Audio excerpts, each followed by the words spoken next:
Welcome to the video. I'm going to be breaking down how to make your first 1 grand while flipping couches.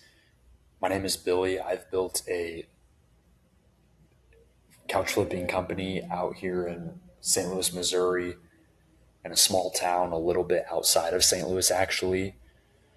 The name of my company is Billy's Couches. We have a website, billyscouches.com. We're doing on average 20,000 in revenue per month. It's not profit. I wish it was profit, but it's not. And I want to show you guys exactly how to profit your first, and I mean net profit your first, not revenue, $1,000 couch flipping. So I'm going to be breaking it down in this video here, in this little slideshow I made for you guys. And if you guys want this, join the free Telegram. I can message it to you directly if you do get in the channel, just so you can review this slideshow, because this is straight game. And if you actually listen and take some notes and implement this and apply this to your life, this will make you money, and most definitely, without a doubt, your first 1,000 flipping couches. So the first slide I want to go over is what you need to start. So of course you're going to need a truck or trailer or a box truck. We use a box truck now. I started out with a pickup truck, or of course you can rent a couch. This business model is lucrative enough to where if you rent a truck. This business model is lucrative enough to where if you rent a U-Haul or a pickup truck from Home Depot, you will profit immediately, even with your first flip, and even with including the cost of the rental. So that's absolutely a viable option if you want to just test the waters before investing into a truck or trailer.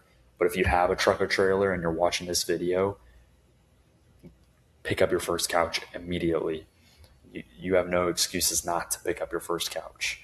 And we'll get in what to look for and everything like that in the next couple of slides. But of course, you're going to need a phone and a Facebook Marketplace account, and then a little bit of space for storage and pictures. If you're getting a storage unit, you can take pictures outside of the storage unit. That's how I started as well. We're now in a 3,000 square foot warehouse, but that is how I started. I also started with a pickup truck, like I said. And in the very, very beginning, before the storage units, I used my parents' living room to store each couch. I did one at a time, take pictures. Pictures turned out golden because it was an actual living room. Whereas when you're at a storage unit, it's outside, it looks a little weird. So I actually had like a setup for the staging, because as you guys will learn in this presentation, photos are very, very important. So as long as you have a little bit of space for storage and pictures, guys even use their garage. That's a great option as well to get started. Then you will be golden. And you can also have an optional one, which is a couch cleaner or cleaning supplies. You don't necessarily need this when you're first starting out, but it is an option just depending on the condition of your first couch pickup. So finding your couch, this is what to look for and what to really, really avoid. Neutral colors. So we're looking at grays, beiges, and whites. And we're never picking up any rainbow colors. No reds or blues for your first couch, because that's just a unique customer. I still don't even pick those up to this day. However, we have like a royal blue sectional actually at the moment, but usually I'm sticking to grays, beiges, whites, off-whites, neutral colors only. Secondly, we're looking for modern styles. We're not looking for something that's outdated, something that you'll see in your grandma's house. So avoid floral patterns, avoid outdated designs. If you pick up your first couch and it has an outdated design or a pattern on it, it will not sell. People are not looking for those type of couches. Avoid urine or smoke odor. So be sure you're inspecting the couch upon arrival. However, don't overthink this, because urine or smoke odor is not common.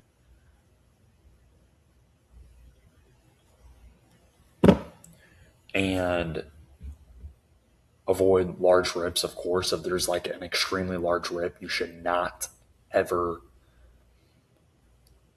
pick that up. And then frame damage. I don't personally fix frame damage. There's couch flippers who unstaple the fabric, get in there, fix the frame damage.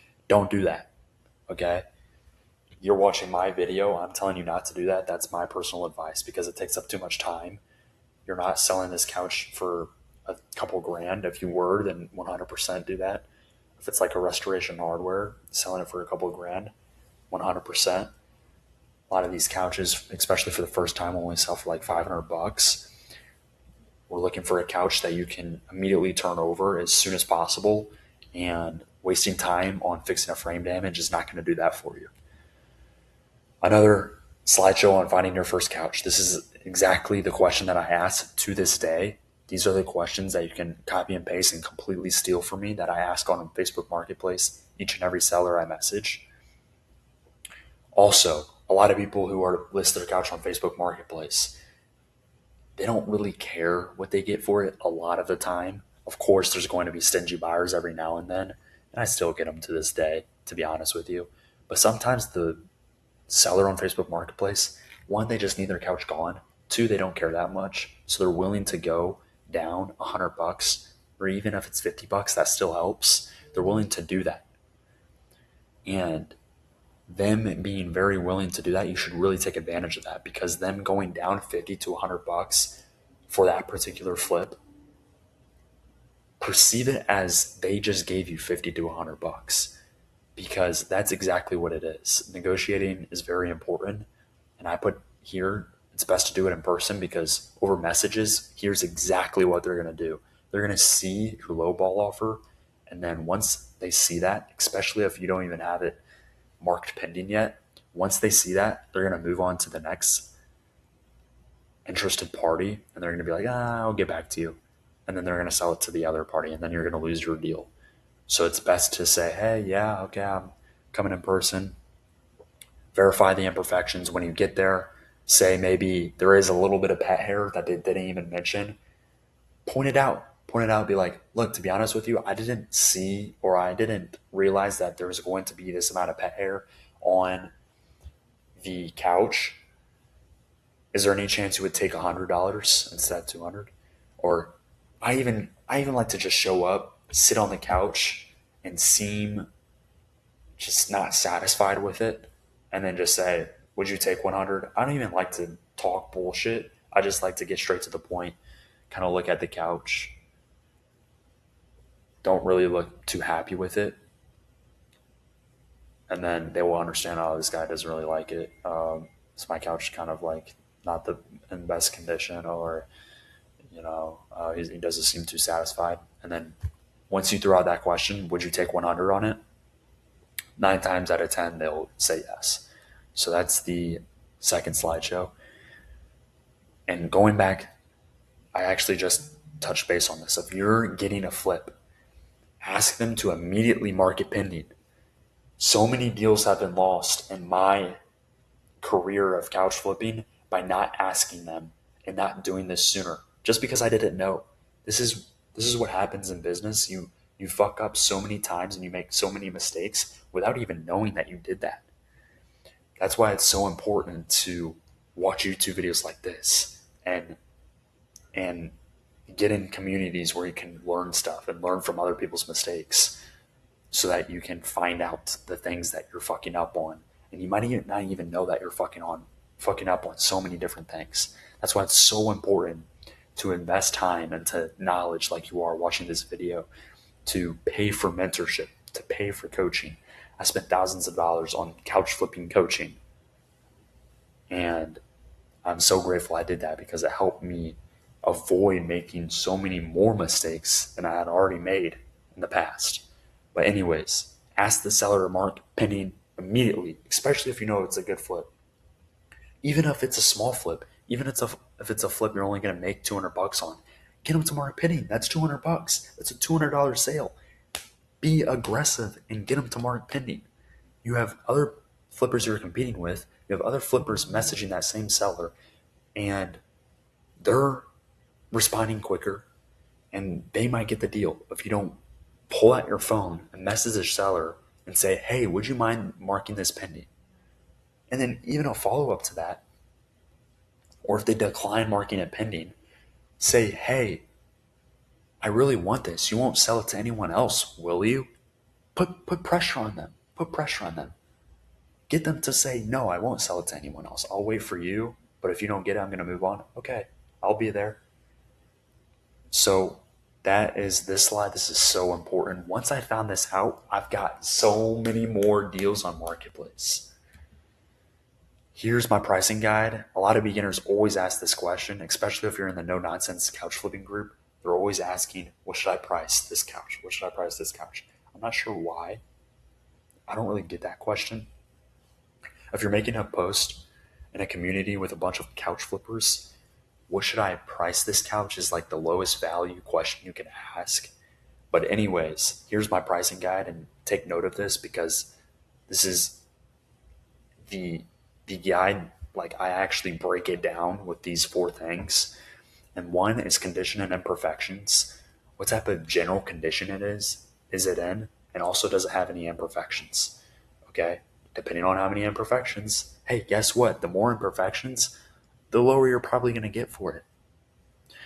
Brand and retail price is another one. Look at the brand. It's important. If it's just an Ashley Furniture, then it's just an Ashley Furniture. If it's a Bassett, then you can get more because it's a premium brand, so you can charge a premium price. Along with that, why I put retail price, because brand and retail price go hand in hand. Some of these couches, I don't really care to look up the brand or retail price, to be honest with you. But if you're actually like strategically pricing it, which I don't know why you would be in the first place. This is why I think it's such a low value question to ask. But so many beginners get caught up on it. So I thought I would include this slide because I guess they're just completely like blank to pricing. But so that's why I'm including this slide. So if you want to like look into it and actually like price your couch strategically, then you can like use this 4-step guide. Another one is style. Like I said, if it's a couch that you would see in your grandma's house, people probably won't pay a lot of money for it. People are looking for more modern style, so they're going to pay more money for that. You would be surprised how much style of the couch matters and when selling it. The style of the couch matters more than the retail price. I've sold couches. There's one couch I sold without knowing. Don't hate on me, without knowing. I looked up the brand afterwards and I realized that I sold the couch for more than what it went for on Amazon. It was an Amazon couch. I sold it for like $700 and it goes for like $400 to $500 on Amazon or something. I didn't even know, but it was a nice modern gray style and someone bought it for $700. And that's not to shit on them because it was a genuine mistake that I made. If I would have known that it went for that price on Amazon, I probably wouldn't have priced it way, way above the retail price, maybe like at the same of the retail price, because there is value they are getting from shopping with you. One, in this case, the couch wasn't put together, but a lot of the times, like the couch is already like set up when it comes to like an Amazon couch. It's already like built. Okay, that's one value add. Another value add is they're getting it same day. If they would have ordered on Amazon, they probably wouldn't have gotten it same day. Okay, that's another value add. Another third value add is we're going to carry it in for them. Okay, that's another value add that they wouldn't have gotten if they purchased on Amazon. So you have to consider those as well. 4, how good your pictures are. You would be surprised, once again, if your pictures are so much better than anyone else, you could price higher. You'd be surprised, and it will sell. So pictures do determine how much you can get for a couch. If your pictures are shit, you'll find out that you'll end up needing to decrease your price because your staging area is shit and you don't have that leverage point of good pictures. Therefore, you can't leverage higher pricing. A few little bonus tips, then I'm going to hop off of here. If you guys haven't already joined my Telegram watching this video and clicked on the link in the description halfway through this video, then just don't even watch these bonus tips because I can't even help you. I can't even help you if you're not going to do that. But like I already mentioned in this video, the first bonus tip is pictures and staging. Just try your best to make it as possible, the best staging as possible. Because again, that's what's going to determine, one, not only how much you can charge, like I just mentioned in the previous slide, but also how fast the couch sells. The one thing that I wish I would have done sooner that no one told me, not even the mentor that I paid for, no one talks about this still to this day. And I'm going to talk about it. I'm going to tell you, especially if you're a beginner couch flipper, I'm going to tell you right now, start your personal brand. Start posting on Instagram, TikTok, and Facebook. Just get out a selfie video, guys. Just literally do a selfie video and just talk about what you do and why you're doing it. A lot of people do it because they're getting out of debt. Talk about your mission. I don't even go as far as doing that. I just say, look, dude, my name is Billy. I have a warehouse out in Pacific, Missouri, and I have a bunch of lightly used couches available. Just thought I'd throw this up here on TikTok, on Instagram, on Facebook, see if anyone watching this video or anyone watching this video knows someone who's looking for a gently used couch, right? And in our school community, I dial in, like I break down exactly like what to say, what type of videos to make, and what the videos that brought me in several sales and how I like design them, because there is like certain strategies you can use for this, and a lot of people just don't know what to post. So I help with that in our school community. But the third tip, guys, this is so important as well. It's just a general business tip, but respond fast. Respond fast, especially in this market. If there's one thing that couch flipping taught me, it was to always respond fast, because you need speed, especially in couch flipping. Some businesses and some tasks in business, you can get away with, I'll get that tomorrow, or I'll do that tomorrow, or let me finish my food real quick, or I can't be bothered right now. In some fields of business, you can get away with that, but in couch flipping, you can't, because one, sourcing is what brings in sales. And if you're not fast with sourcing, the seller is going to sell it to a different person.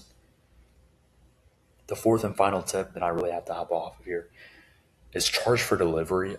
A lot of people include like free delivery, which I don't understand. And I'll tell you exactly why. If you want to charge, people understand in this business, and the customer understands in this business, is the delivery fee, the delivery charge. That's the one thing they actually understand. So why not charge it?